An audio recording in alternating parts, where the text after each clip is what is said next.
be, and it is, a very difficult task. And you acknowledge that.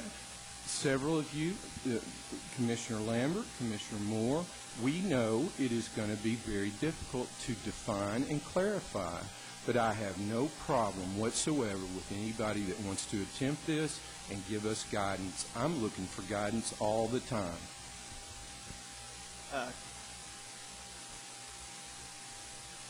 Commissioner Harmon? Thank you, Mr. Chairman. What we're looking at here is the very fact that our community cares about ethics, and that's marvelous. We have an ethics committee. And all we're asking to do, as Commissioner Hammond has pointed out, is make a recommendation, and make it by November. That's not a hurry. That's reasonable. That gives plenty of time for the law director, for you, me, CTAS, anyone else to send information to help them make a better recommendation. And furthermore, we are free to amend, deny, ignore that recommendation. I'm not afraid of the newspaper. I'm not afraid of public criticism. I am afraid that the substitute motion before us is really an effort to defer, delay, and deny. And let's not do that. We can walk and chew gum at the same time. If the law director wants us to compile good ethics codes and send them over to the commission, great. That doesn't mean we should delay this. We've been delaying our consideration of ethics long enough, and the community demands better of us. That's why we need to defeat the substitute motion and pass the original. Thank you, Commissioner Harmon. Commissioner Pinkston. I don't even understand why we had to vote on this to send it to the ethics committee. I serve with Commissioner Hammond there, and I think we sent a letter here not too long ago asking the commission to look at something. Why couldn't we have not just come up to this without it coming before the commission and asking the commission to vote on it? Why could we just not come up with some changes we recommend? Now, Commissioner Hammond sits on that committee with me, and I've told him several... Paul, will you pull that mic close to you? I can't even hear you. I've told him several times that we need to determine what a nepotism policy is. I get no backing on the ethics committee. None whatsoever. I believe I understood Commissioner Hammond to say at one of the meetings that those 28 things you had put on there would weaken it. Now, maybe I'm wrong. I may be wrong on that part of it. Like I said I believe. I never made that statement. Commissioner Hammond, you've heard me say several times that we need to determine what nepotism is and send it to the commission. And you have never backed me on it, yet you come down here asking permission. I believe this is grandstanding. And I have concerns right now with our ethics committee, and I'll tell you what the concerns I've got. We get these letters from the public out here. They're not supposed to be knowledgeable to anybody but the chairman and the law director. Then they are presented to us at the meeting and we discuss them. These letters have been leaked out, and people are defending themselves before the people on the ethics committee even know what the letters say, before we get the letter. So I'm determined about the ethics of the ethics committee, and that will be brought up at the ethics committee before long. Now, when somebody comes down here and defending what was said in the letter that I don't even know that the ethics committee got, that's wrong. And I believe, if I'm not mistaken, Commissioner Hammond, were these letters supposed to go to the ethics committee chairman only, and then he takes them to the law director to see if there is probable cause there for us to talk about? Mr. Law Director, our procedure is that the complaints go to a certain P.O. box, mailed to the P.O. box. The chair of the committee, which is Dr. Stewart, reviews those complaints to see if they're credible, and he makes that determination. If they are credible, he sends me a copy of the complaint prior to the meeting for my review. All right. But nobody on the ethics committee gets that letter until that meeting. That's the way we've been receiving. Is that correct? Not until the meeting, yes, sir. All right. How is this getting out about who we're talking about going to be investigating when the committee members don't even know? So we need to investigate the ethics of the ethics committee.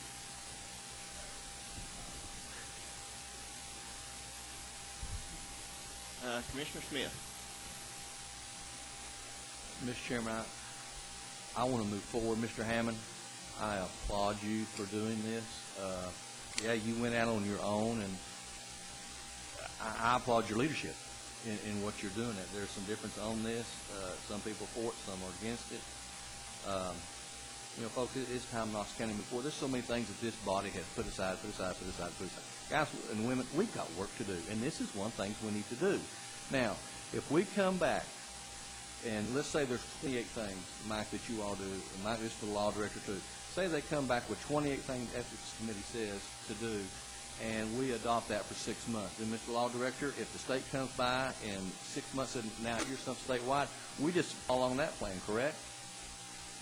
Well, right now, we don't have any requirements by the state of what exactly to put in a policy, okay? What the state did, they passed enabling legislation, which, as part of that legislation, they said, the County Technical Assistance Service, CTAS, you come up with a policy that all 95 counties can adopt. They said the same thing to MTAS for all the cities in the state of Tennessee that they could adopt. The policies are very similar. What we did, this commission adopted the CTAS policy. We've changed that policy one time, and that was in the makeup of the committee. All policies have to be on file, or you have to notify the state as of July 1 of this year, of '07, whether you have followed whether you have just adopted the CTAS policy or whether you have adopted a policy of your own. If you've adopted the CTAS policy, all you were required to do was to notify the state that you'd done so. We have sent the state a copy of our policy because we amended it to address the makeup of the body and how that body is selected. So our policy is on file with the state. I would imagine if other counties have adopted policies that are somewhat different from CTAS, their policies should be on file with the state. If they weren't on file by the state by July 1, then according to the legislation, their legislative body was subject to ouster. Well, so they should be there. Here's the way I look at this, and all of Knox County is looking at us right now, and I appreciate your leadership, Mr. Hammond, in doing this. Folks, I'll say it before. I waited a long time to be a commissioner. I worked hard to be a commissioner, and I'm proud to be a commissioner. But right now, we're the stock of Knox County, and I want to move this body forward, and let's do what's right. Guys, this is only recommendations. If we don't like them, then turn it down. What are you afraid of? Larry, Commissioner Smith, let me say something. This is not only about this body. This is about the sheriff, and the sheriff's employees. This is about every elected official and every employee in Knox County government. And if they don't like it, then don't have a charge to do anything. We're elected officials, and people elected us to take care of business. And if they don't like the way we do business, every 4 years they get a chance to say, you all didn't do what we wanted to get done. I agree. These people have to answer to no one. They're not elected by their citizens. But if they come up, Scott, they come up with say, 16, 17 things, and we approve of 15, then Larry, we're the final one. Then the paper, the News Sentinel that has us sued right now, that obviously has a vendetta against us, Jack McElroy is going to say in his editorials that we're unethical because we didn't approve the one thing. I'll take that chance. Okay, Commissioner Hammond. Just finally, Mr. Chairman, I'd like to remind the folks, my fellow colleagues, that I will be under the same guidelines that you will be when this is, if indeed you vote to move forward to allow the committee to bring forward these recommendations. So I'm under no grand illusions that I'm going to be exempt from them. I'm under the same guidelines and so forth. I am a defendant in this lawsuit, just like everybody else. I have been accused of violating the law, and I will be defending myself through the law director when we go to court, if indeed we do go to court. So I'm well aware of the fact that I'm putting myself under this as well, that I'm not in any way trying to exempt myself from it. Let me just say simply this, that with CTAS, the state organization, what they did was they came up with a proposal that would be good for the entire state. We in Knox County, we're unique. We have our own ways of doing things here. Our people voted for charter government. They said we want to have say how we do things here in Knox County.